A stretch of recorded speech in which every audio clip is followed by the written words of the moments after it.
भगवान एते निष्ठुर केमिति होता मनीष जीवन तो दौरान हेले एते रोग कहीं दौरान केजाणी 3-4 वर्ष है मोटे गोटे आलर्जिक रोग होती जोटा कि केबे ही भल होनी तो डॉक्टर फाइनाल भी मना करदे कि जीवनटा सारा ये रही तो मुझे आसिक मन दुखरे बसिक भावुली कौन करी लाइफटा सारा एमती ही तो सब ट्रिटमेंट सारिकी पुणी मु बाहरी गली जीवाई तो आपण मैंने देखुं कि एते बड़ हॉस्पिटल किंतु रोगर कौन निवारण ना तो कौन करी बोली भाविकी फाइनाली पलि आसिली तो लोक मानू देखी मोर भी बहुत मन दुख है कि मो ठार भी बड़ बड़ रोग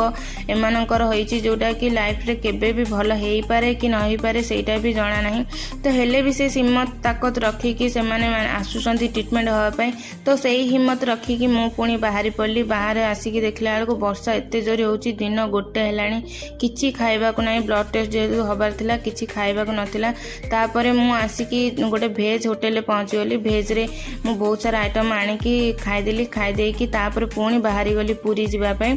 तो पुरी रे जेहेतु मु रोची बाहरली पुरी जीवापाई आपण मानको जदी वीडियोटी भल लागतो लाइक शेयर कमेंट निश्चय